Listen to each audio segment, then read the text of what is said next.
이사야서 43장 14절부터 21절까지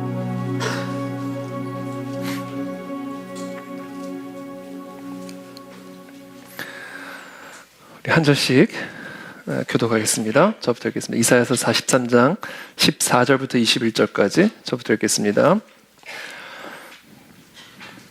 너희의 구속자요 이스라엘의 거룩하니 여호와가 말하노라. 너희를 위하여 내가 바벨론에 사람을 보내어 모든 갈대아 사람에게 자기들이 연락하던 배를 타고 도망하여 내려가게 하리라. 나는 여호와 너희의 거룩하니 이스라엘의 창조자요 너희의 왕이니라. 나 여호와가 이같이 말하노라. 바다 가운데의 길을 큰 물 가운데 지름길을 내고 병거와 말과 군대의 용사를 이끌어내 그들이 일시에 엎드려져 일어나지 못하고 소멸하기를 꺼져가는 등불 같게 하였느니라. 너희는 이전 일을 기억하지 말며 옛날 일을 생각하지 말라. 보라, 내가 새 일을 행하리니 이제 나타날 것이라. 너희가 그것을 알지 못하겠느냐. 반드시 내가 광야의 길을 사막에 강을 내리니 장차 들짐승 곧 승냥이와 타조도 나를 존경할 것은 내가 광야의 물을 사막의 강들을 내어 내 백성 내가 택한 자에게 마시게 할 것임이라. 이 백성은 내가 나를 위하여 지었나니 나를 찬송하게 하려 함이니라. 아멘. 네, 오늘은 우리 마지막 우리 에스더 금식 기도의 집회 말씀 보라 내가 새 일을 행하리라 라는 주제를 가지고 하나님의 말씀 함께 나누겠습니다. 우리가 오늘 함께 묵상하게 될 이 본문의 저자인 이사야 선지자는 기원전 745년경 이 남유다 왕 우시야의 통치 말기부터 시작을 해서 기원전 680년경에 므낫세 통치 초기까지 활동을 했던 인물입니다. 특별히 이 우시야의 통치 기간은 남유다와 북이스라엘이 아주 경제적인 호황을 누리던 그런 때였습니다. 상업이 많이 발달을 했고 또 부가 축적이 돼가지고 이 부유한 소수 엘리트 집단들이 출현을 하게 됩니다. 그리고 이들은 더 많은 부를 그렇게 많이 갖게 됐는데도 불구하고 더 많은 부를 쌓기 위해서 가난한 자들을 핍박하는 그런 불의한 일들이 일어나던 그런 때였습니다. 설상가상으로 이익에 눈이 먼 이 부자들이 자신에게 유리하도록 법을 개정하고 또 불공정한 재판을 조장하며 가난한 자들을 착취하기 시작을 했습니다. 그러자 빈익빈 부익부 양극화 현상들이 많이 일어나게 된 것이죠. 자, 이런 상황 속에서 이사야는 하나님의 백성들에게 하나님의 백성다운 그런 의로운 삶을 촉구하지 않을 수가 없었습니다. 하지만 이 이사야 선지자의 외침에도 불구하고 남유다의 부자 지도자들은 눈과 귀를 닫았고 그 결과 전쟁을 통한 하나님의 심판과 저주를 피할 수가 없게 된 것입니다. 이것이 이 이사야 선지서의 배경입니다. 정치적, 사회적 배경입니다. 이사야서 42장 18절 오늘 본문의 전장이죠. 바로 전장인 42장의 18절부터 보면 이렇게 하나님이 말씀하십니다. 너희 못 듣는 자들아 들으라. 너희 맹인들아 밝히 보라. 맹인이 누구냐? 내 종이 아니냐? 누가 내가 보내는 내 사자같이 못 듣는 자겠느냐? 누가 내게 충성된 자같이 맹인이겠느냐? 누가 여호와의 종같이 맹인이겠느냐? 네가 많은 것을 볼지라도 유의하지 아니하며 귀가 열려 있을지라도 듣지 아니하는도다. 하나님이 너무 답답하신 거예요. 이렇게 말을 해도 안 듣냐. 맹인들아 좀 밝히 봐라. 맹인들이 도대체 누구냐. 다 내 종들이 맹인 아니냐. 귀머거리들아 좀 들어라. 도대체 누가 귀머거리들이냐. 내 자녀들이 귀머거리가 아니냐. 그러면서 이렇게 말씀하세요. 여호와께서 그의 의로 말미암아 기쁨으로 교훈을 크게 하며 존귀하게 하려 하였으나 내 백성들을 나의 의로 말미암아 기쁨으로 교훈을 크게 하며 존귀하게 만들어주려고 하였으나 이 백성이 도둑 맞으며 탈취를 당하며 다 굴속에 잡히며 옥에 갇히도다. 노략을 당하되 구할 자가 없고 탈취를 당하되 되돌려주라 말할 자가 없도다. 이 이스라엘 백성들이 당하게 된 이 고난은 바로 이 죄로 인한 고난이었습니다. 하나님의 말씀을 듣지 않은 그들의 불순종과 거역으로 인한 하나님의 심판과 저주로 인하여 당하게 된 고난이었습니다. 여러분, 하나님께서 말씀을 하시는데도 하나님의 자녀들이 듣지를 않고, 하나님께서 보여주시는데도 하나님의 자녀들이 유의하여 보지 않으면 하나님의 자녀들이라 할지라도 하나님의 저주를 받습니다. 제가 몇 달 전 우리 신명기 28장의 말씀을 가지고 저주와 축복에 대한 말씀을 저희가 몇 주간 함께 나누었는데, 그 신명기 28장에 보면 신명기 28장 1절부터 14절은 하나님의 음성을 듣고 그 음성을 유의하여 두렵고 떨림으로 청종을 하는 자들에게 주어지는 대표적인 축복 5가지가 기록이 되어 있고요. 그리고 15절부터 68절까지 배가 넘는 그 분량의 말씀에서는 이 하나님의 음성을 청종하지 아니하는 자에게 주어지는 하나님의 대표적인 저주 5가지를 기록을 하고 있습니다. 저와 여러분들이 아주 똑바로 알아야 할 사실이 하나가 있는데, 그것은 바로 이 신명기 28장에 기록된 이 모든 무시무시한 저주의 약속들은 저 이방 민족들에게 주신 말씀이 아니에요. 하나님을 모르는 저 이방 민족들에게 주신 말씀이 아니란 말입니다. 하나님의 자녀들에게 주신 약속의 말씀이에요. 우리는 이 사실을 똑바로 알아야 됩니다. 하나님의 자녀들에게 주신 약속은 축복의 약속만 있는 게 아니에요. 하나님이 하나님의 자녀들에게 주신 약속에는 저주의 약속도 있어요. 우리는 이 사실을 똑바로 기억하셔야 됩니다. 아예 하나님의 자녀인 나를 저주하실 리가 없어. 내가 하나님의 백성인데 이걸 저주라고? 이런 생각은요, 하나님이 보시기에 오만방자하기 짝이 없는 생각이에요.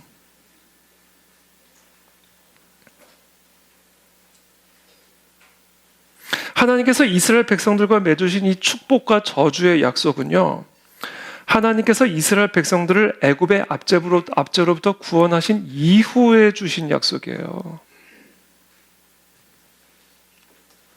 이것은 무엇을 의미하는가? 우리가 예수 그리스도를 영접하여 하나님의 자녀가 되는 그 순간, 흑암과 사망의 저주로부터 구원을 받은 그 순간 우리는 그 언약 체계 속으로 들어가게 됨을 의미하는 겁니다. 그래서 우리는 그 언약의 지배를 받는 삶을 살아가게 되는 것을 의미하는 거예요. 그래서 하나님의 자녀들을 성경에서는 하나님의 언약 백성이라고 부르는 겁니다. 여기서 말하는 이 언약 백성이라는 것은 하나님께서 이스라엘 백성들로 하여금 그리심산과 에발산 각각에서 축복과 저주를 선포하게 하심으로 너희가 선택하라. 생명을 선택하든 저주를 선택하든. 하나님의 음성을 청종하면 그리심산에서 선포한 축복이, 하나님의 음성을 청종하지 아니하고 거역하면 에발산에서 선포한 저주가 너에게 임할 것이다라는 그 언약 백성이라는 의미예요.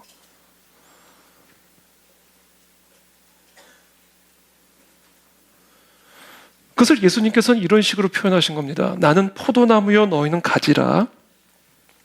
그가 내 안에 내가 그 안에 거하면 사람이 열매를 많이 맺나니 나를 떠나서는 너희가 아무것도 할 수 없습니다. 내 말이 너희 안에 거하고 너희가 내 안에 거하고 너희가 나의 음성을 청종함으로 너희가 온 마음과 뜻과 힘을 다하여 하나님의 마음과 뜻과 힘이 지배받기를 원한다면, 그래서 너와 내가 하나가 되면 그 사람이 많은 열매를 맺는다. 축복의 열매를 맺는다. 신명기 28장에 기록된 그 하나님의 위대한 축복의 열매들을 맺는 인생이 된다. 그러나 나를 떠나서는, 나의 음성을 떠나서는, 나의 말을 떠나서는 너희가 아무것도 할 수 없습니다. 그러면서 이렇게 말씀하세요. 사람이 내 안에 거하지 아니하면, 내 음성에 청종하지 아니하면 가지처럼 밖에 버려져 마르나니, 그걸로 끝나면 그나마 다행이에요. 그냥 마르게 살다가 천국 가면 되니까. 그런데 사람들이 그것을 모아다가 불에 던져 사르느니라. 저주를 의미하는 겁니다. 단순히 열매 맺지 못하느니라 이게 아니에요. 불에 던져 사르느니라 라고 표현하신 점에 유의해서 들으셔야 됩니다. 이사야 선지자 아까 42장의 말씀을 계속해서 제가 읽어드립니다. 너희 중에 누가 이 일에 귀를 기울이겠느냐. 지금 이사야를 통해서 이렇게 하나님이 경고하시는 그 언약에 따른 그 경고의 말씀들을 이사야를 통해서 계속해서 이스라엘 백성 하나님의 자녀들에게 말씀을 하시는데도 너희 중에 누가 이 일에 귀를 기울이겠느냐. 누가 뒤에 올 일을 삼가 듣겠느냐. 듣지를 않아요. 듣지를. 그러면서 계속해서 이렇게 말씀합니다. 야곱이 탈취를 당하게 하신 자가 누구냐? 이스라엘을 약탈자들에게 넘기신 자가 누구냐? 여호와가 아니시냐? 우리가 그에게 범죄하였도다. 그들이 그의 길로 다니기를 원하지 아니하여 그의 교훈을 순종하지 아니하였도다. 그러므로 하나님의 음성을 청종 듣고 순종하지 아니하므로 여호와께서 맹렬한 진노와 전쟁의 위력을 이스라엘에게 쏟아부으심에 그 사방에서 불타오르나 깨닫지 못하며 몸이 타나 마음에 두지 아니하는. 지금 자기의 몸이 하나님의 저주를 받아 타고 있단 말이에요. 그런데도 이걸 저주로 인정을 안 해요. 하나님의 음성을 청종하지 아니함으로 말미암은 하나님의 심판으로 인정한 내가 하나님의 백성인데 우리가 하나님의 성읍에 살고 있는데 성문이 무너진다고 말도 안 되는 소리 하지 마.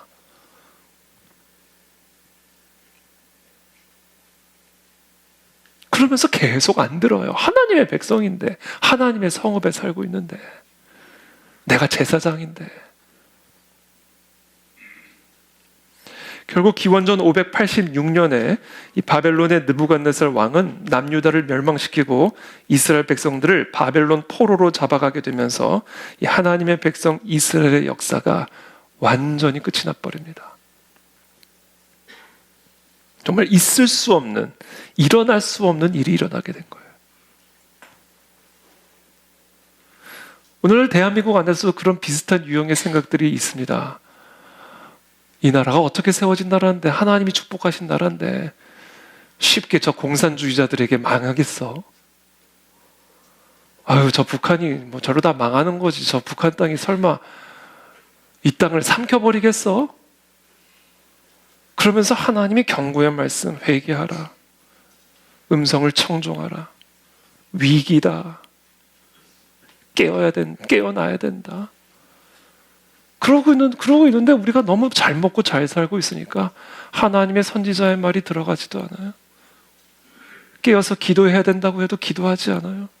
지금 우리가 다 잘 먹고 잘 사는 것처럼 보이지만 위기 가운데 있다라는 사실을 소리쳐 외쳐도 차별금지법에 대해서도 관심이 없고 북한 문제에 대해서도 관심이 없고 그냥 나 잘 먹고 잘 살고 나 즐기는 일에만. 이게 오늘날 한국의 모습일 수 있다라는 겁니다. 우리 그 안에 진리 교회는 그렇진 않지만 그 밖에 진리 교회들은 그런 수가 있다는 거예요.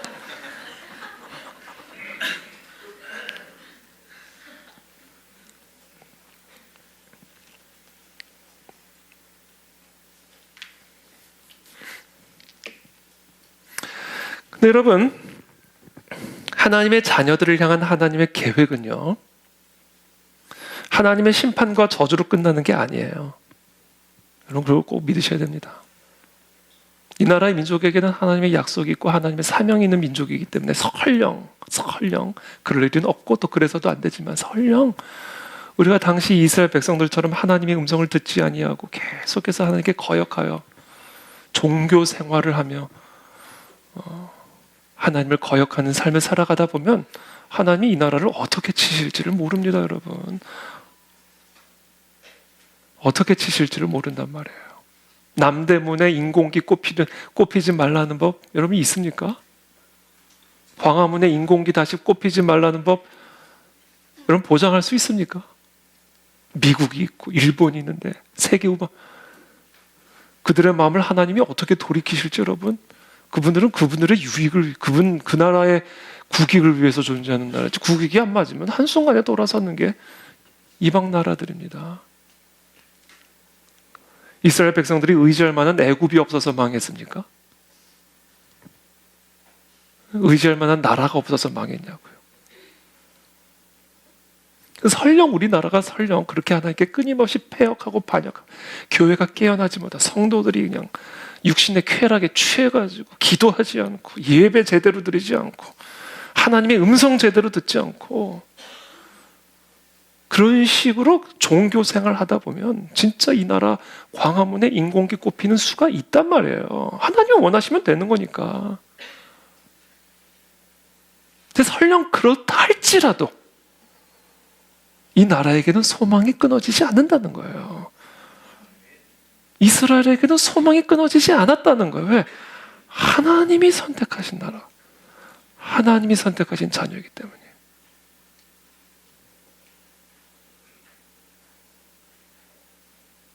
그래서 이어지는 43장부터는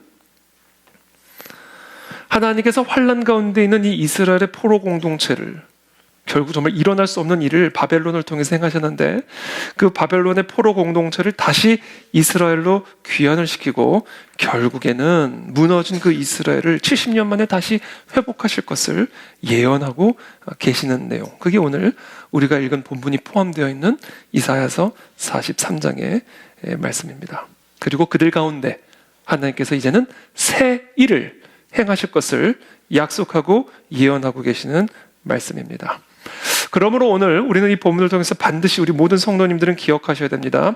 하나님의 자녀들을 향한 하나님의 심판은 하나님의 자녀들을 끝장내기 위한 것이 아니라 오히려 그들 가운데 새 일을 시작하기 위한 것임을 여러분 믿으시기를 축복합니다.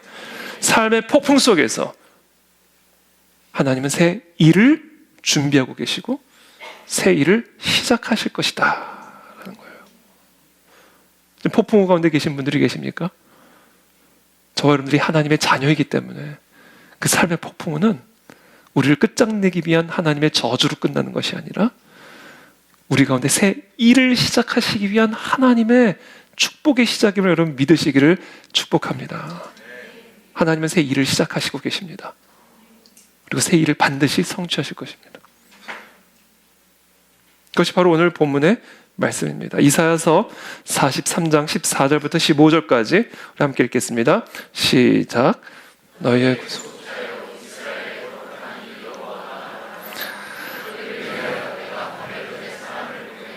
모든 갈대아 사람에게 자기들이 연락하던 배를 타고 도망하여 내려가게 하리.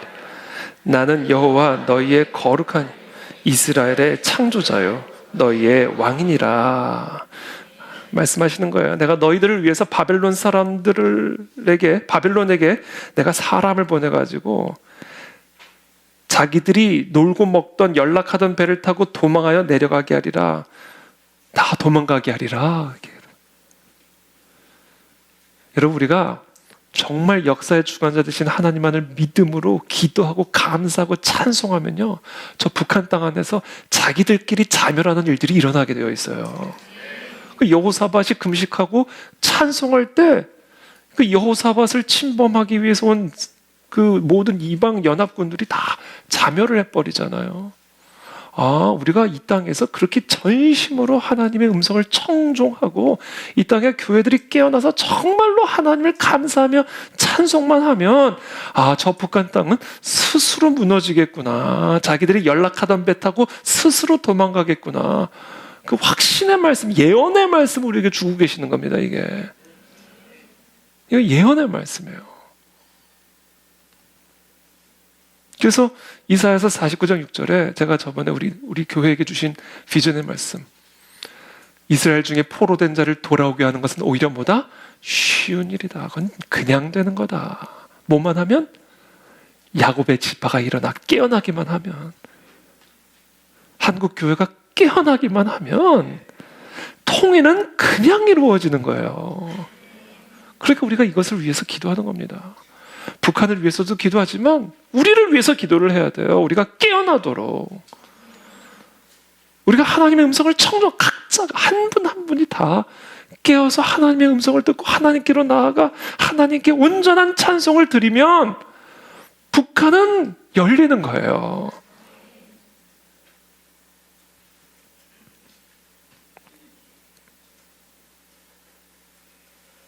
그러면서 계속해서 16절에 이렇게 말합니다. 나 여호와가 이같이 말하노라. 바다 가운데의 길을, 큰 물 가운데의 지름길을 내고 병거와 말과 군대의 용사를 이끌어내어 그들이 일시에 엎드러져 일어나지 못하고 소멸하기를 꺼져가는 등불 같게 하였느니라. 과거 출애굽 시에 하나님이 홍해 바다를 가르시고 애굽의 병거와 말과 군대를 홍해 바다에서 멸하신 사건을 상기시키고 계시는 겁니다.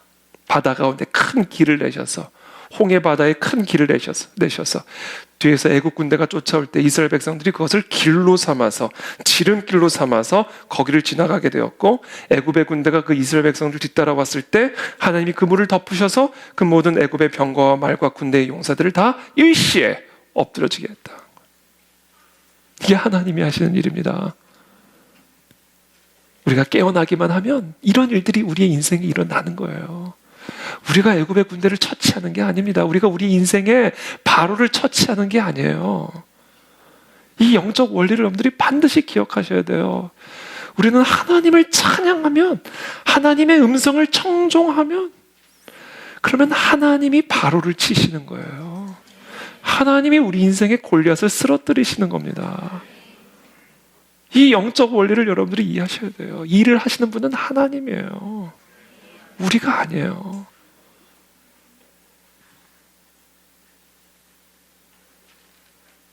그래서 이 금식의 시간들이 어떻게 보면 아무것도 하지 못하는 무기력한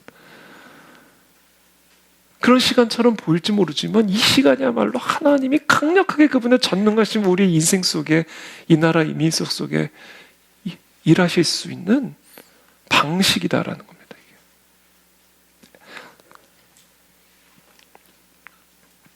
그러면서 이렇게 말씀하세요. 43장 18절에 너희는 이전 일을 기억하지 말며.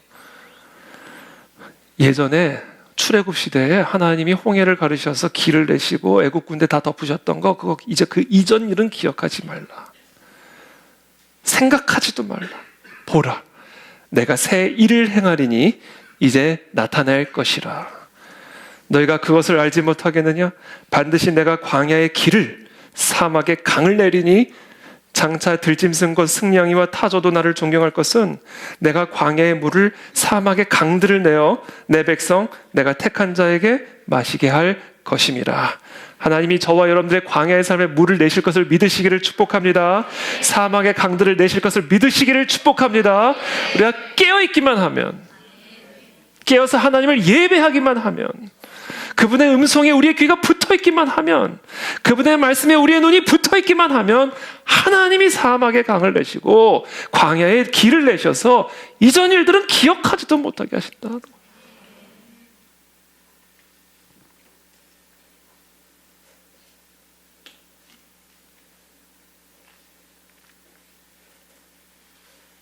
그렇다면 하나님께서 이와 같은 기이한 새 일을 이스라엘 백성들에게 행하시는 이 궁극적인 목적이 무엇일까? 결국 궁극적인 하나님의 뜻과 이유, 이 새 일을 이스라엘 백성들에게 행하시는 궁극적인 이유가 나와 있어요. 21절에 우리 함께 다 같이 읽겠습니다. 시작. 이 백성은 내가 나를 위하여 지었나 나를 찬송하게 하려 함이니라. 아멘. 나를 찬송하게 하기 위함이다.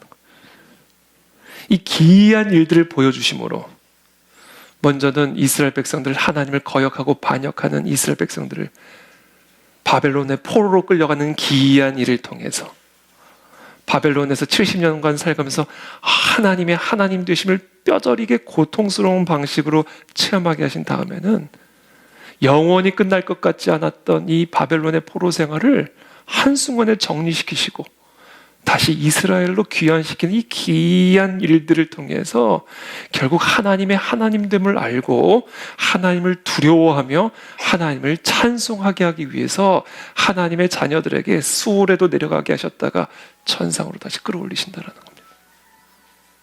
그것이 하나님의 뜻이고 목적이다라는 거예요. 그게 우리를 향한 하나님의 뜻이고 목적입니다. 그러니까 여러분 지금 이 시간 바벨론의 포로로 끌려가 계시는 어떤 포로 상태에 놓여져 계신 그런 상황 가운데 있는 분들이 계십니까? 하나님의 자녀를 그런 자리에 내려놓게 하셨단 말이에요. 그건 하나님의 전능하심을 깨우쳐 주시기 위한 방식이에요. 고통스러운 방식으로. 그 고통스러운 방식이 들어가야, 우리 마음에 두려움이 들어와야 하나님을 두려워하는 마음이 생기니까.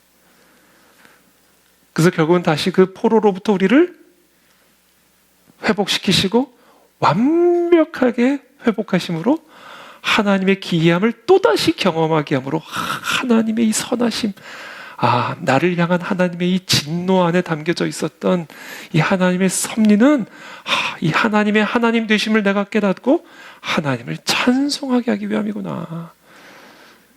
이게 우리가 삶의 폭풍 속에서 반드시 깨달아야 하고 기억해야 하고 그리고 반드시 경험하게 될 하나님의 역사입니다.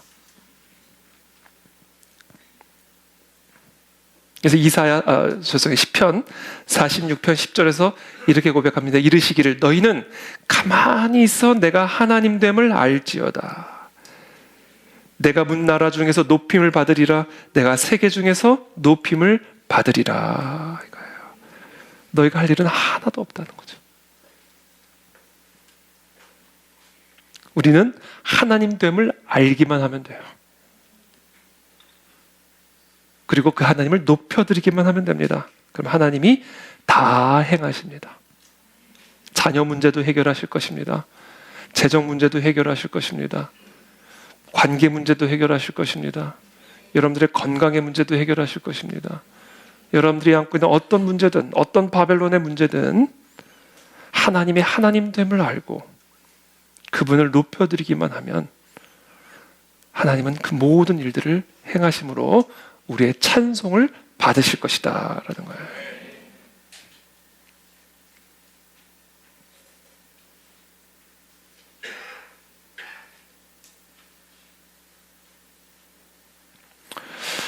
하나님의 하나님 되심을 알고 하나님을 높여드리는 것, 하나님의 하나님 되심을 알고 하나님의 말씀을 높여드리는 것, 하나님의 하나님됨을 알고 하나님의 음성에 우리의 모든 주의를 기울이는 것, 그리고 그 음성을 청종하는 것, 이것이 바로 하나님을 높여드리는 우리의 찬송이요 예배입니다.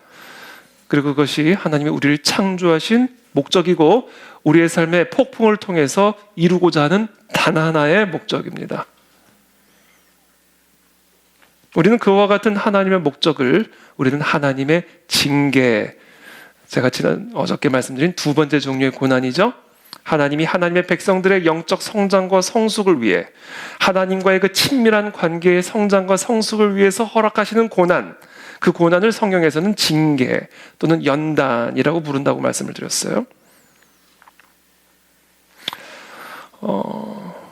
꼭 죄를 지어야 고난을 당하는 것은 아니에요. 이 두 번째 종류의 고난에 따르면 이것은 하나님의 백성과 자녀들의 영적 성장과 성숙을 위해서 주시는 고난이기 때문에 우리가 꼭 죄를 지어야, 즉 하나님을 거역해야, 즉 하나님과 멀어져야, 꼭 하나님의 음성을 청종하지 말아야 당하는 고난인 건 아니에요.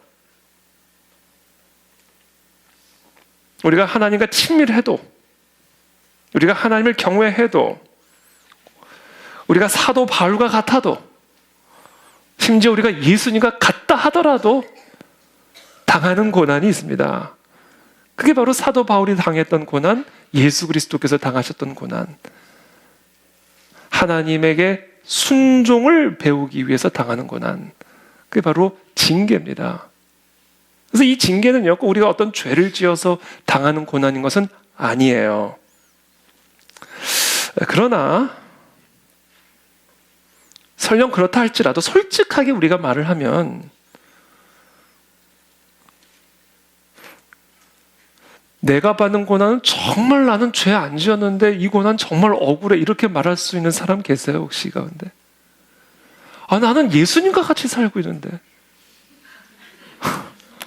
나 진짜 이런 고난 너무 억울해, 난 이런 고난 필요 없는데, 난 이런 징계, 이런 연단 없어도 하나님 경외하고 하나님 음성 청종하면서 진짜 온전하게 연합해서 잘 살고 있는데 진짜 나 이 고난 억울해 라고 말할 수 있는 분들이 우리 가운데 설마 계실까요? 자, 그렇기 때문에 우리가 어떤 고난을 당할 때는요, 비록 그것이 반드시 우리의 죄 때문에 당하는 고난은 아닐지라도 우리는 내가 지금 아무 이유 없이 억울하고 불필요하게 하나님으로부터 고난을 당한다라고 생각하는 태도보다는 우리의 행위를 조사하고 하나님께 더 깊이, 더 온전하게 돌아가기 위해서 힘을 쓰는 가난하고 통회하는 심령으로 그 고난을 받아들이며 회개하는 심령으로 받아들이는 것이, 저는 이것이 삶의 폭풍 한가운데 서 있는 성도들의 고난을 대하는 올바른 태도라고 저는 믿습니다. 내가 무슨 죄를 지었다고 그런 태도보다는, 모든 고난이 죄 때문인 건 아니지만 그럼에도 불구하고 우리가 삶의 폭풍 한가운데 서게 된다면 나의 행위를 조사하고 가난하고 통회하는 심령으로 나의 죄를 돌아보며 하나님과의 더 깊은 친밀한 관계로 더 가까이 나가는 일에 힘을 쓰는 것이 삶의 폭풍 한가운데 서 있는 하나님의 자녀들이 고난을 대하는 올바른 태도다라는 거예요. 그래서 저는 오늘 하나님의 징계를 받고 있는 성도들이 우리가 지금 당하고 있는 고난에 대해서 어떤 태도를 갖고 대하는 것이 올바른 태도일까? 어떤 태도로 우리의 삶에 주어지는 고난을 대해야 우리의 삶에 하나님께서 계획하고 계신 그 새 일이 시작이 될 수가 있을까? 새 일을 경험할 수 있을까? 기이한 행적, 사막의 길을 내고 광야의 강을 내시는 하나님의 전능하신 능력을 체험할 수 있을까? 오늘 몇 가지 여러분들과 함께 그것을 간략하게 나누고자 합니다. 첫 번째, 여러분 반드시 기억하십시오. 삶의 폭풍 가운데 여러분들이 있다면 하나님의 징계를 어떤 방식으로 우리는 대해야 할까? 하나님의 징계를 가볍게 여기거나 또는 너무 무겁게 여겨서 낙심하시면 안 됩니다. 그것은 하나님 우리에게 허락하시는 고난을 잘못 대하는 거예요. 히브리서 12장 4절부터 5절 말씀 우리 다 함께 한번 읽어보겠습니다. 시작.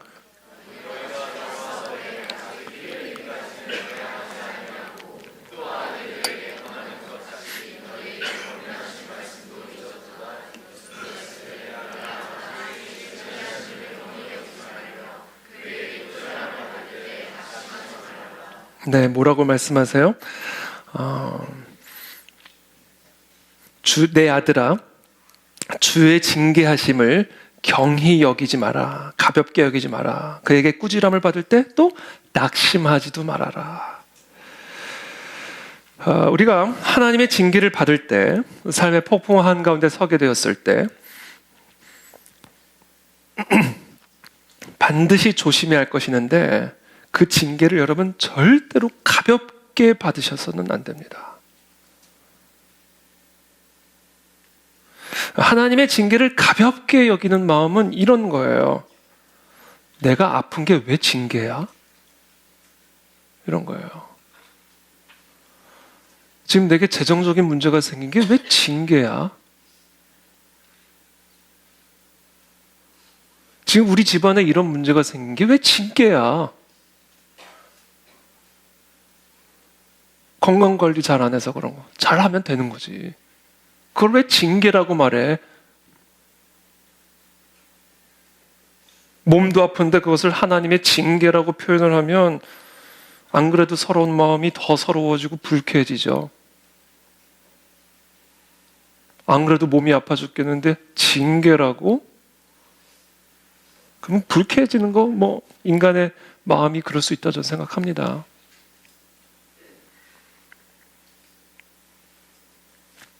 그러나 그런 마음은 하나님의 징계를 가볍게 여기는 마음이에요.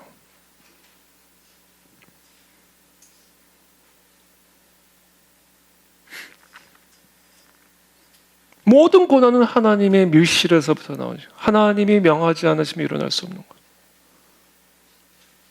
하나님이 하나님의 자녀에게 그런 고난을, 어떤 종류의 고난이든 고난을 허락하셨다면 그것은 그 사람의 영적 성장과 성숙을 위한 하나님의 섭리가 담겨져 있는 고난인데, 내 몸이 아프고 경제적인 어려움이 불어닥치고 우리의 가정에 우환이 불어닥치고 그것을 징계로, 하나님이 내게 허락하신 징계로, 그래서 이것을 통해서 내가 하나님께 더 가까이 나갈 수 있는, 하나님의 음성을 더 친밀하게 더 깊이 경험할 수 있는 기회로 삼지 않는 마음. 치료하면 되지 뭐. 그래 조금 피곤하지만 열심히 좀 더 일을 하면 되겠지 뭐. 그냥 단순히 문제 해결에만 초점을 맞춘 마음. 그게 하나님의 징계를 가볍게 여기는 마음. 그러니까 우리의 삶에 있는 고난이 하나님으로부터 온 것이며 그것이 우리의 영적 성장과 유익을 위한 목적을 가지고 있다는 것을 인정하지 않는 마음. 그래서 단순한 그 고난을 해결하는 그것에만 초점을 맞추고 있는 마음이 하나님의 징계를 가볍게 여기는 마음입니다. 속된 말로 이런 마음은 하나님의 징계가 먹히지를 않는 마음이에요.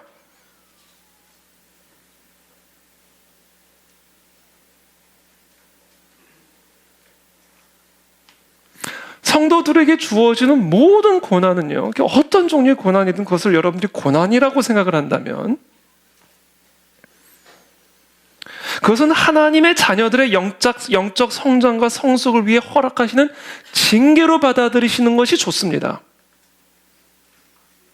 그것이 유익합니다. 하나님이 주신 것이기 때문에. 그것이 사도 바울이 자신에게 주신 이 육체의 가시를 통해서 성령께서 가르쳐 주신 깨달음이에요. 내가 이 약함을 통해서 강해지는 것이구나. 내가 자만해지지 않기 위해서. 내가 자만하지는 않았지만 충분히 자만할 수 있는 유혹이 있고 가능성이 많으니까, 그리고 솔직히 내가 자만했으니까, 남은 몰라도 하나님은 아시니까, 이 육체의 가시라는 것을 통해서 나를 겸손케 하심으로 하나님의 능력이 내 삶에 붙어있게 하기 위함이구나. 그렇게 받아들인 거예요, 사도 바울이. 이렇게 받아들여야 됩니다, 우리의 삶에 어떤 종류의 가시든. 이게 하나님의 자녀들에게 허락하신 고난을 하나님의 자녀들이 대하는 올바른 태도예요. 그래야 빨리 끝납니다. 그래야 하나님의 소기의 목적을 달성하니까.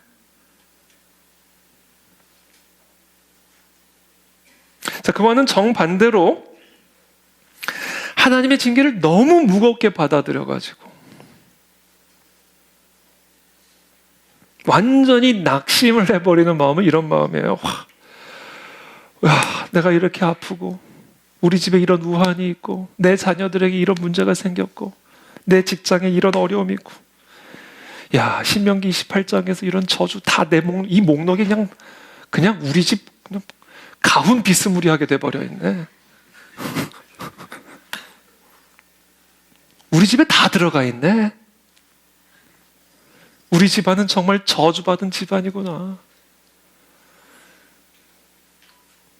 내 인생은 정말 저주받은 인생이구나. 우상숭배자 부모님 밑에서 태어나가지고 정말 저주받은 인생이구나. 하나님이 나를 이렇게 저주하셨으니 이제 내 인생은 끝장났다. 소망 없다.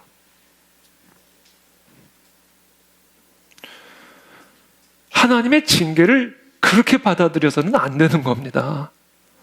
하나님 우리에게 허락하시는 징계라는 것은 하나님께 더 가까이 나오게 하신 것이지, 하나님으로부터 더 멀어져라, 영원히 떠나가라, 영원히 낭만 가운데 살다 죽어라, 그게 하나님 우리에게 주시는 저주의 목적이 징계의 목적이 아니기 때문에 그래요. 그런 모든 낙심의 마음들은 다 떠나갈지어다. 사단이 주는 속임수예요. 더 가까이 나가야 돼요. 십자가를 더 붙잡아야 돼요.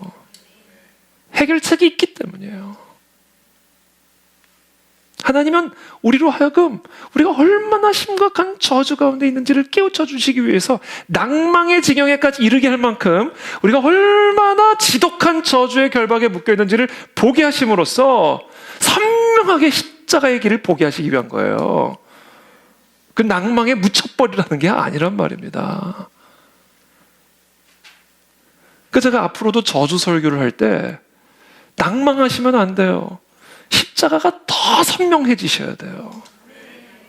하나님의 말씀이 더, 약속의 말씀이 더 선명해지셔야 돼요. 어두워져야 빛이 밝히 빛나는 겁니다, 여러분. 하나님이 이스라엘 백성들을 이 완전한 흑암의 저주 가운데로 빠뜨려 버리신 이유가 보라는 거예요, 보라는 거예요. 하나님만이 너희의 인생의 주관자요. 하나님만이 이 민족의 주관자임을 보라는 거예요.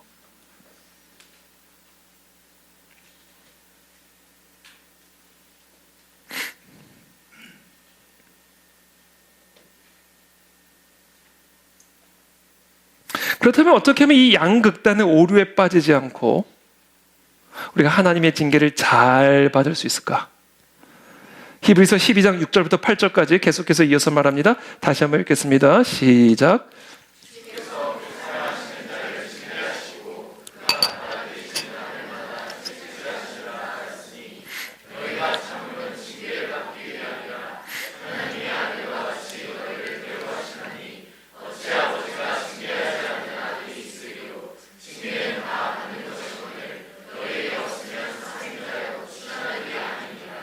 아멘.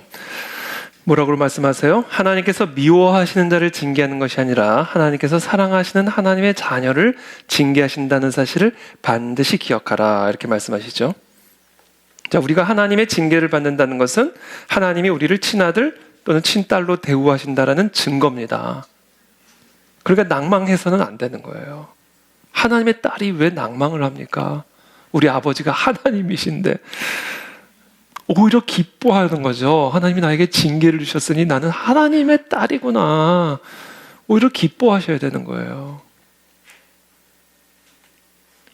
그렇기 때문에 우리가 하나님의 징계를 받게 되거든 절대로 낙심하지 말고 무엇을 생각해 보시면 되냐면 우리의 부모님이 우리를 징계하시던 때를 기억해 보라는 거예요. 우리의 부모님이 우리를 미워해서 징계를 했는지 아니면 너무 사랑하셔서 징계했는지.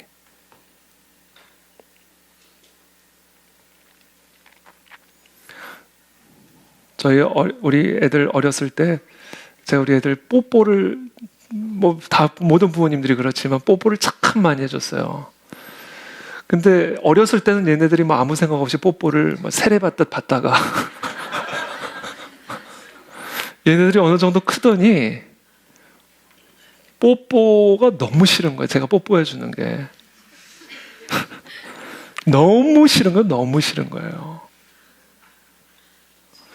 그래서 이게 어떤 식으로 돼버리니 뽀뽀해 주는 게 벌이 돼버린 거예요. 너 자꾸 이러면 뽀뽀한다? 그러면 애들이 너 자꾸 시끄러우면 뽀뽀해 준다? 그러면 침묵. 그렇게 돼버린 거예요. 하루는 얘네들이 되게 잘못을 했어요. 그래서 엄마가 이제 요즘 혼내주라고. 그래서 제가 방으로 데리고 들어가가지고 문 딱 걸어 잠그고 아주 무섭게 하고 들어가가지고 얼굴을 딱 잡고 그냥 뽀뽀를 해서 그게 하나님의 징계예요.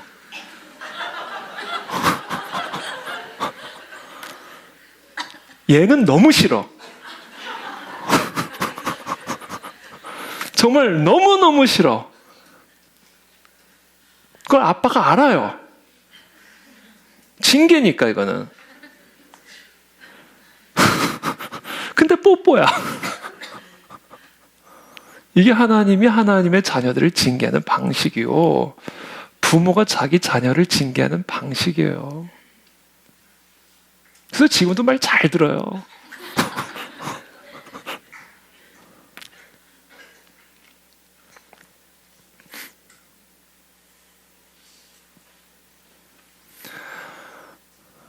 그 다음에 우리 부모님이 우리를 징계하신 그 이유가 무엇인지를 한번 생각해 보라는 거예요. 그 이유.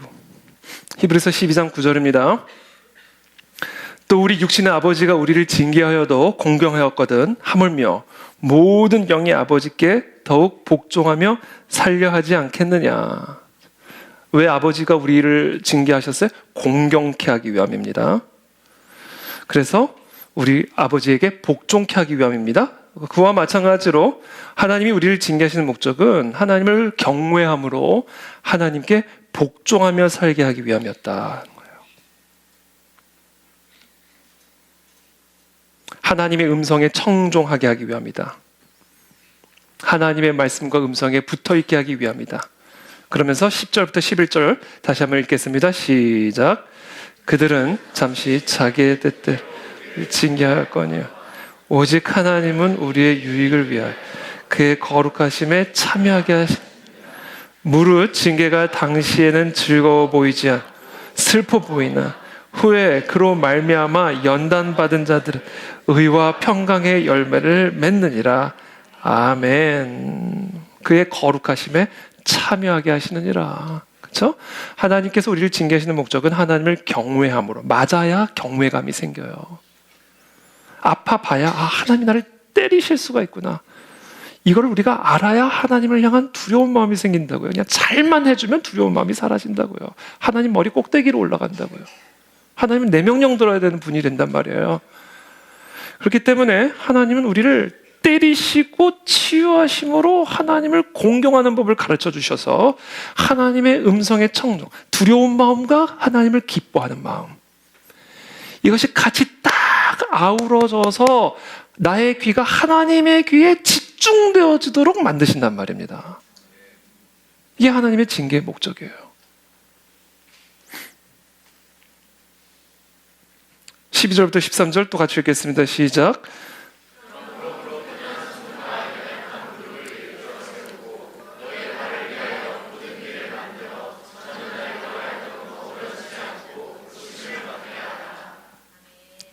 이게 매우 중요한 태도입니다.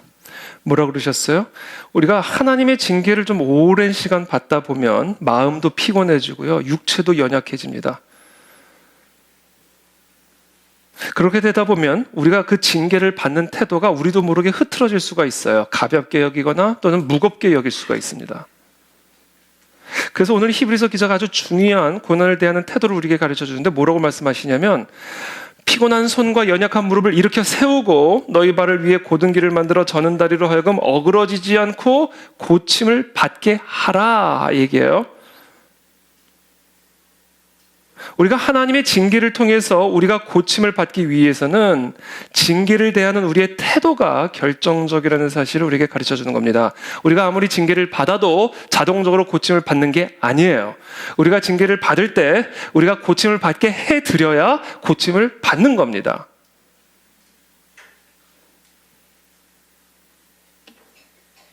우리를 고치는 것이 징계의 목적인데 고침을 받지 못하게 되면 징계 시간을 결국 계속 연장시키는 결과를 초래하게 되는 것이죠. 그래서 우리가 이 징계의 시간을 단축시키고 어그러진 부분을 고침받기 위해서 우리가 취해야 할 아주 중요한 두 번째 태도가 있어요. 두 번째 태도. 첫 번째 태도는 가볍게 여기거나 무겁게 여기지 마라. 그렇죠? 그래서 부모와 자녀의 비유를 히브리서 기자가 우리에게 가르쳐 준 겁니다. 두 번째 태도가 있어요. 뭐 어떻게 해야 되냐면, 우리의 피곤한 손과 연약한 무릎을 다시 일으켜서 하나님이 우리로 하여 우리를 고치실 수 있도록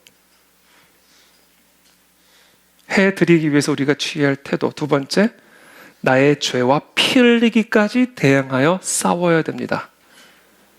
그리고 그것이 히브리서 12장 4절부터 5절까지의 말씀입니다. 또 한번 다 같이 읽겠습니다. 시작.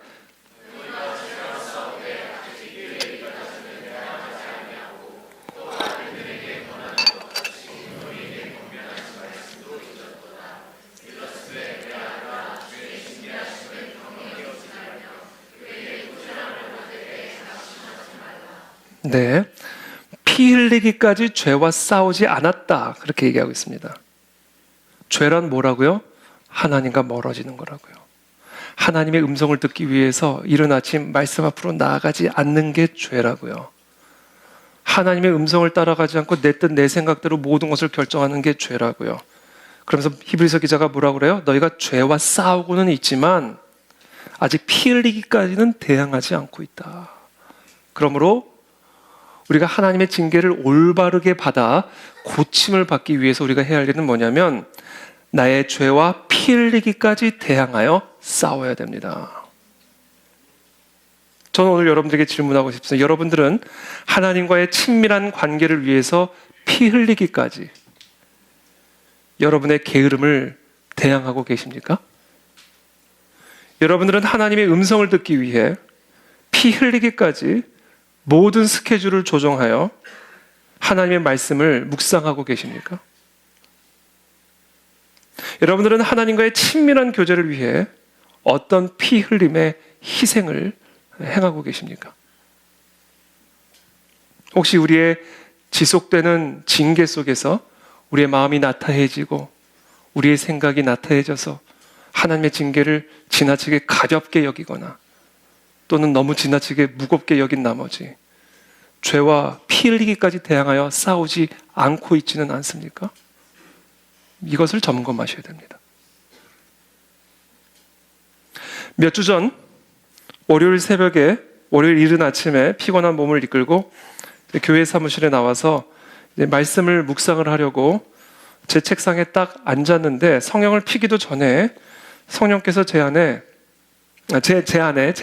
이런 생각이 들었어요. 하나님 만나기 참 힘들다. 이런 생각이 하나님 만나기 참 어렵네. 이런 생각이 드는 거예요. 몸이 피곤하니까 마음도 피곤해지고 하나님의 말씀을 읽고 하나님 만나려고 책상 앞에 딱 앉았는데 불손하게도 하나님에게 한 얘기는 아니에요. 그냥 제 생각이었어요. 하나님 만나기 참 힘들다. 이 생각을 한 거예요. 그 순간 성령 하나님께서 성경책을 피기도 전에 제 마음의 감동으로 이렇게 말씀해 주셨습니다. 태희야, 내가 왜 굳이 세상 어디에서나 만날 수 있는 나를 만나게 하기 위해서 모세를 그 험준한 시내산 꼭대기까지 올라오라고 했는지 아니? 나를 만나기 위해서는 희생이 필요한 거야. 예수님께서는 왜 굳이 그 바쁜 일정에도 불구하고 수시로 그 피곤한 몸을 이끌고 한적한 곳에 가셔서 기도하는 시간을 가지셨을까? 그냥 걸어다니면서 하나님이시잖아요. 그냥 걸어다니면서 하나님과 교제하고 사람들하고 교제하면서 하나님과 교제하고 운전하면서 하나님과 교제하고 밥 먹으면서 하나님과 교제하고 TV 보면서 하나님과 교제하고 스마트폰 보면서 하나님과 교제하지. 왜 굳이 예수님은 그 피곤한 몸을 이끌고 새벽 미명에 아무도 없는 한적한 산에 올라가 기도하셨으며 밤이 맞도록 기도에 매진하는 삶을 사셨을까? 하나님을 만나는 삶을 위해서는, 하나님의 그 음성을 듣는 삶을 위해서는요, 우리에게 희생이 필요하다는 것을 가르쳐 주시기 위함이에요. 교회는 성도들에게 그래서 희생을 가르쳐 줘야 됩니다. 하나님을 만나기 위한 희생. 하나님의 음성을 듣기 위한 희생. 그것을 교회는 성도들에게 가르쳐 줘야 돼요. 왜냐하면 그 희생을 통해서만 하나님을 만날 수가 있기 때문이에요.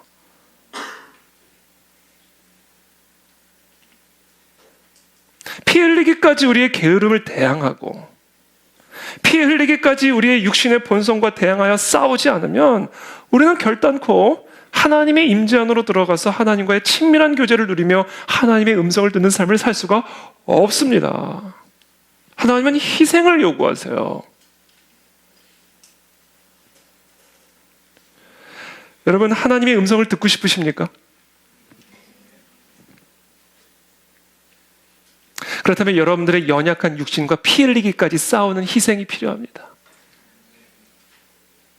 모든 사람들이 자고 있을 때 자신의 피곤함과 피 흘리기까지 싸워야 하나님의 말씀 앞으로 나가는 희생이 있어야 됩니다. 여러분들의 표정이 갑자기 제가 또 설교를 하기가 죄송해지는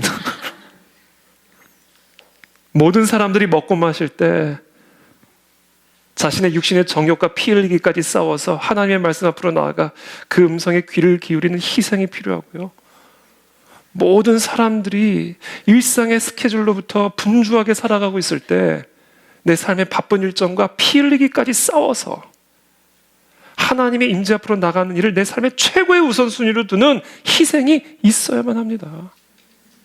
저는 그런 의미에서 우리 그 안에 지르게 우리 모든 성도님들은 그런 희생을 보이고 계신다고 저는 믿어요.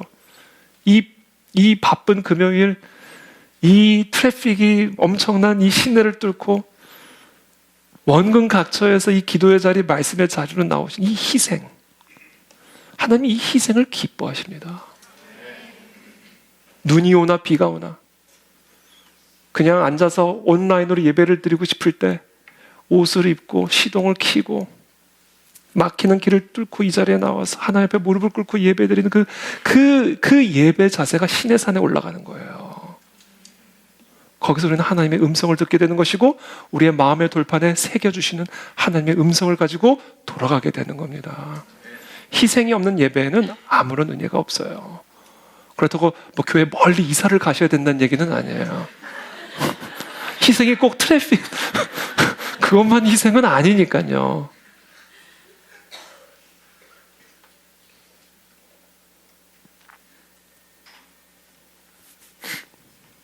오늘 성령 하나님께서는 이 히브리서의 말씀을 통해서 우리에게 말씀하고 계시는 거예요. 너희가 나와 친밀한 교제를 누리기 위해 애를 쓰고 있는 것은 알지만 그러나 아직 피 흘리기까지 대항하고 있지는 않다. 피를 흘려야 된다.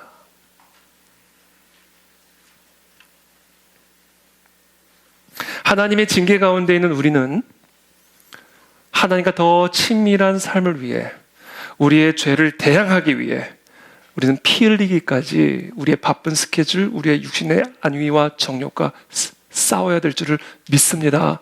우리 가운데 즐기게 모든 성도님들은 그렇게 싸우는 그런 성도들이 되시기를 예수님의 이름으로 축복합니다. 세 번째, 우리의 마음을 완고하게 하시면 안 됩니다. 하나님의 말씀을 들으면 마음이 푸근해지는 사람이 있는가 하면, 하나님의 말씀을 들으면 우리의 마음이 녹아지는 분들이 있는가 하면, 그래서 순종해야 되겠다 결단하는 분들이 있는가 하면 이 마음이 완고해지는 분들이 계세요. 뭐 저딴 얘기를 하냐 이런 거지. 말도 안 돼. 이해할 수 없어. 아 짜증나. 그 마음이 하나님의 말씀을 듣고는 그 마음이 완고해지는 사람들이 있어요. 히브리서 3장 7절부터 11절까지 우리 한번 다 같이 함께 또 읽어보겠습니다. 시작.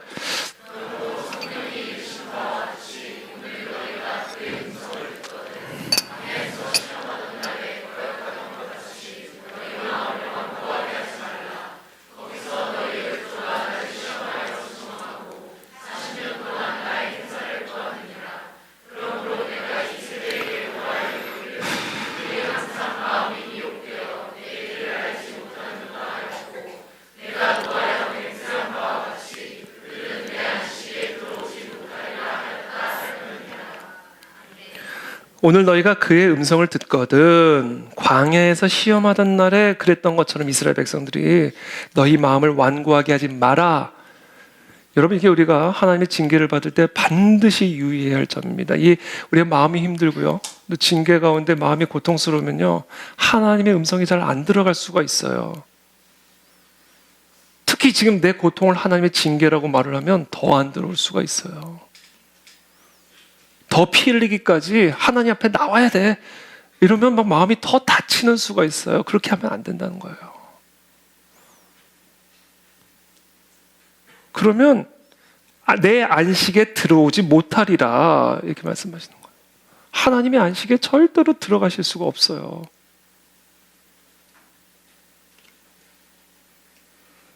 히브리서 3장 12절에서 계속해서 말합니다. 형제들아, 너희는 삼가 혹 너희 중에 누가 믿지 아니하는 악한 마음을 품고 살아계신 하나님에게서 떨어질까 조심할 것이요. 자, 그렇게 완고한 마음을 품고 하나님의 징계 때문에 하나님으로부터 떨어져 나갈 수 있다.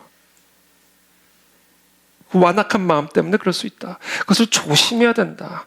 그러므로 오직 오늘이라 일컫는 동안에 매일 피차 권면하여 너희 중에 누구든지 죄의 유혹으로, 하나님으로부터 멀어지고자 하는 유혹으로, 하나님의 음성을 완고하게 거부하고자 하는 그 유혹으로 완고하게 되지 않도록 하라. 그런 유혹이 있을 수 있단 말입니다.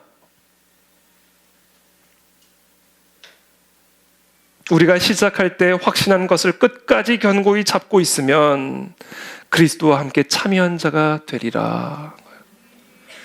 우리가 이처럼 징계 속에서도 우리의 마음이 완악해지지 아니하고 하나님의 음성을 좋은 마음밭으로 받아들여 어떤 시련과 유혹 앞에서도 이 말씀을 내 마음에 끝까지 지켜내는 착하고 좋은 마음밭으로 결실을 맺기 위해서는, 여기서 아주 중요한 팁을 하나 주시는데, 매일 피차 권면해라 이렇게 말씀하세요. 이래서 공동체가 필요한 겁니다, 여러분. 우리가 서로를 붙잡아줘야 돼요. 우리가 다 연약한 존재들이에요. 서로가 서로를 붙잡아주고 권면을 해가지고요. 비록 하나님의 징계 속에 마음이 힘들고 육체적으로 피곤한 상황 가운데 있지만, 그래서 이 하나님의 음성이 잘 우리의 심령 속에 들어갈 수 없도록 마음이 완고해질 수 있는 그런 위험과 유혹 가운데 있지만, 그런 유혹이 보이거든 바로 격려하고 권면해서 그러면 안 돼. 하나님의 음성으로 더 가까이 나아가야 돼. 피 흘리기까지 우리의 죄의 유혹과 싸워 이겨야 돼. 중보해주고 권면해주고 차도 마시고 밥도 먹고 같이 말씀도 나누면서 격려해줌으로 끝까지 이 약속의 말씀을 붙잡고 나아갈 수 있게 해줘야 된다는 거예요. 그래야 이 징계를 무사히 통과할 수 있단 말입니다. 그래서 이 순이 너무 중요한 것이고요. 순장의 역할이 그래서 너무 중요한 거예요.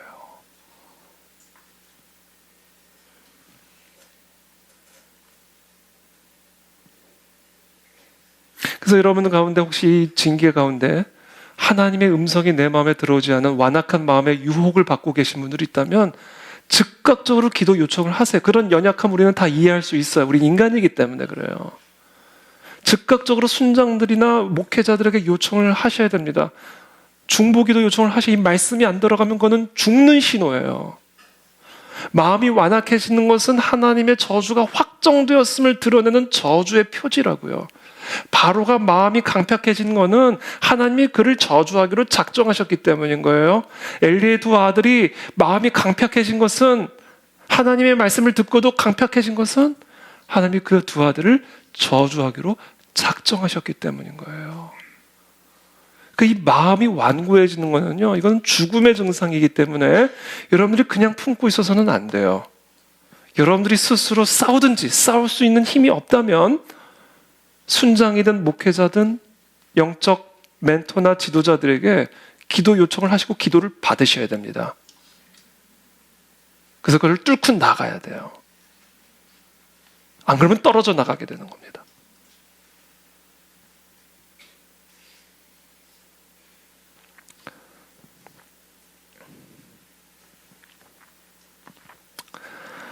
네 번째, 너는 두려워하지 말라. 두려워하지 마십시오. 하나님의 징계 속에서, 삶의 폭풍 속에서 여러분, 그와 같은 폭풍 안에 담겨진 하나님의 목적을 제가 분명하게 설명드렸으니까 여러분 절대로 두려워하지 마십시오. 어떤 연단과 징계 가운데 있든 두려워하지 마십시오. 하나님은 말씀 한마디로 폭풍우를 잠잠케 하시는 분이에요. 하나님은 오늘 당장 모든 문제 해결하실 수 있는 분입니다. 그러니까 두려워하실 필요가 없어요.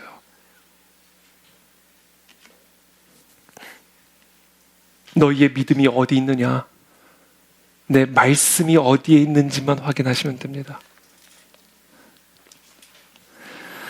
이사야서 43장, 오늘 본문이 속한 43장의 첫 구절입니다. 오늘 이 본문이 속한 43장은 이렇게 시작합니다. 43장 1절 다 함께 읽어보겠습니다. 시작.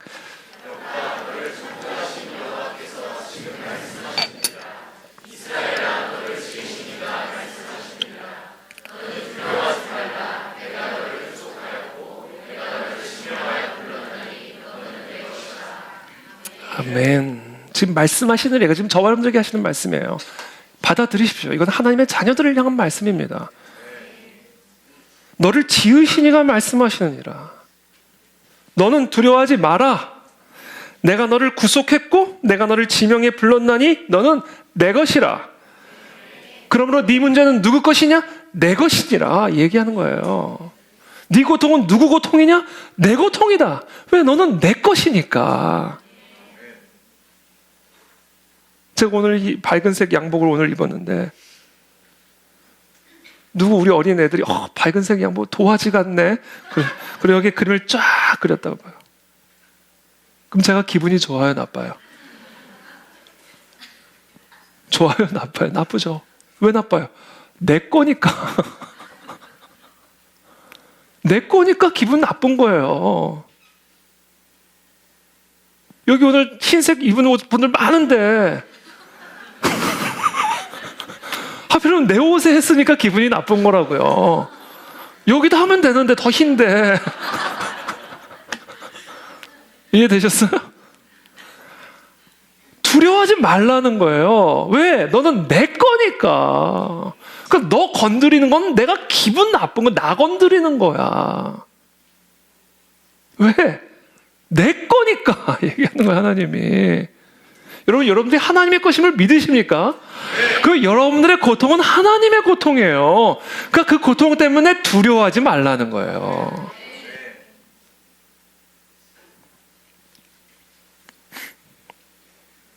근데 이스라엘 백성들이 가진 두려움, 계속 하나님의 건데도 두려워하는 이유가 있었어요. 가장 근본적인 원인 중에 하나가 뭐냐면 이 낮은 자존감 때문입니다.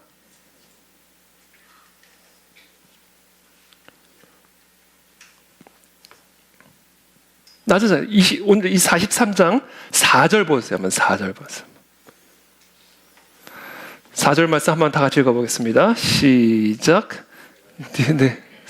이사야서 43장 4절 말씀 시작. 네가 내 눈에 보배롭고 존귀하며 내가 너를 사랑하였은즉 내가 네 대신 사람들을 내어주며 백성들이 내 생명을 대신하리니 두려워하지 말라 그러잖아요. 내 눈에 너는 보배롭고 존귀하다. 지금 이스라엘 백성들의 자존감은요 떨어질 대로 떨어졌어요. 하나님의 선택받은 민족이라고 하는 자부심을 갖고 무슨 일을 해도 하나님은 나를 심판하지 않을 거야 그렇게 뻔뻔하고 교만하게 살던 어느 날 갑자기 바벨론의 포로로 끌려가지고 바벨론의 노예 신세가 되어버렸으니 이들의 자존감이 얼마나 낮아졌겠습니까? 정말 거리에 나뒹구는 낙엽처럼 사람들에게 밟히는 신세가 되었어요. 그러니 자신의 자존감은 말할 수 없이 낮아졌을 거라고. 그것도 게다가 자신의 죄 때문에 이런 일이 일어났으니 나는 더 이상 소망이 없고 희망이 없다. 완전한 낙심으로 완전히 빠져버리게 된 거예요. 낮은 자존감.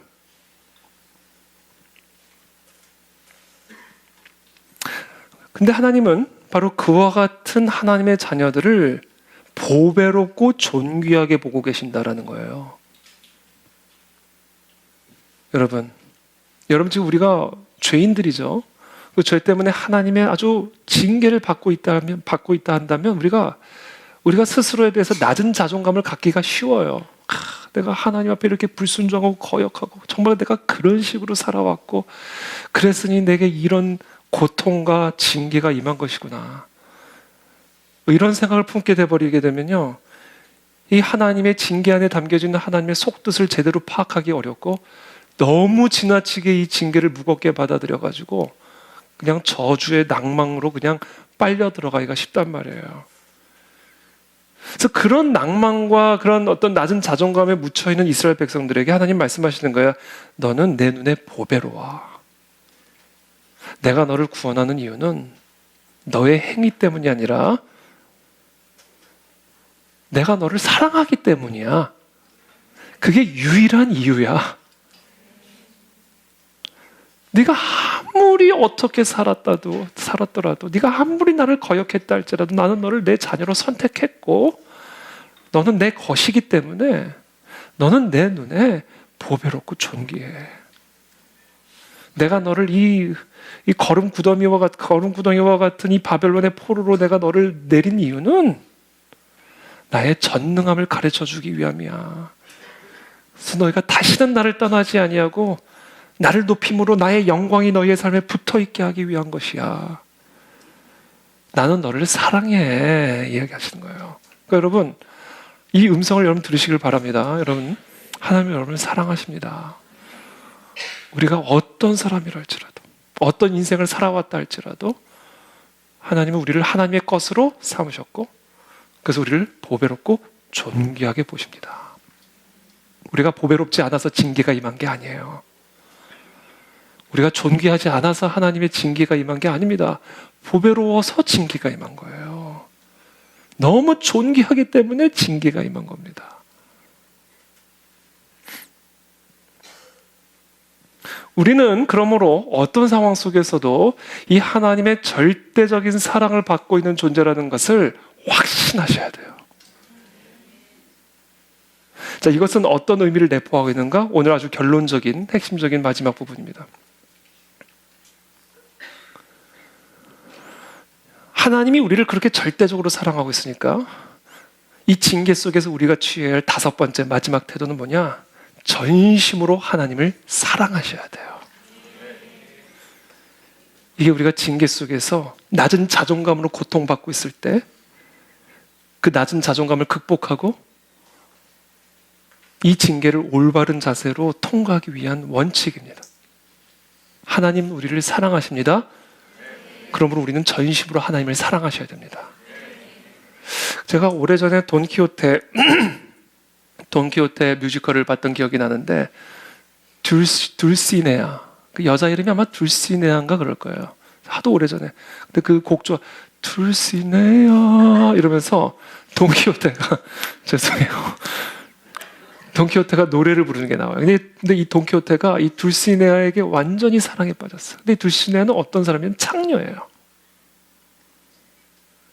근데 이 돈키호테가 그 둘시네아를 너무, 그래서 그 둘시네아 이러면서 사랑을 끊임없이 고백을 해요. 한번 여러분 나중에 유튜브에 찾아보세요. 아마 있을 수도 있어요. 제가 너무 오래전에 봐가지고 기억이 정확하게 안 나요. 너무 감미로운 목소리로 완전히 사랑에 빠져가지고 그 창녀를. 근데 이 창녀의 반응이 저는 인상 깊어요. 오래전에 봤는데도 기억이 나요. 왜 저 사람이 나를 사랑하지? 나는 창녀인데? 아니 이 더럽고 추악한 창녀를 저 사람은 미쳤나? 그 사랑을 받아들이질 못해. 피해 다녀. 근데 그 여인을 향하여 돈키호테는 계속 그렇게 아름다운 곡조의 목소리로 노래를 하는, 사랑을 고백하는 거예요. 이게 제가 그걸 보면서 하나님이 우리를 그렇게 사랑하시는구나. 근데 제가 그 장면을 보면서 너무 답답해서 왜 사랑을 안 받아들이냐. 사랑을 받아들이지. 왜 저 낮은 자존감 때문에 저 돈키호테의 무조건적인 사랑을 계속해서 거부하냐. 그게 너무 답답하고 안타까운 거예요. 근데 가만히 보니까 그게 우리들의 모습이더라고요. 그 돈키호테를 전심으로 사랑을 못해요. 그러니까 우리가 하나님을 전심으로 사랑을 하지 못해요. 근데 그게 하나님이 원하는 거거든요. 전심으로 나를 사랑해라. 그래야 산다. 그게 하나님이 우리에게 징계를 내리신 이유요 목적이거든요. 여러분 오늘 결론입니다. 삶의 폭풍 속에서 전심으로 하나님을 사랑하십시오. 전심으로 하나님을 사랑하는 것을 방해하는 모든 것을 대적하십시오. 이스라엘아 들으라. 우리 하나님 여호와는 오직 유일한 여호와이시니 너는 마음을 다하고 뜻을 다하고 힘을 다하여 네 하나님 여호와를 사랑하라. 오늘 내가 네게 명하는 이 말씀을 너는 마음에 새기고 네 자녀에게 부지런히 가르치며 집에 앉았을 때에든지 길을 갈 때에든지 누워있을 때에든지 일어날 때에든지 이 말씀을 강론할 것이며 이겁니다 여러분.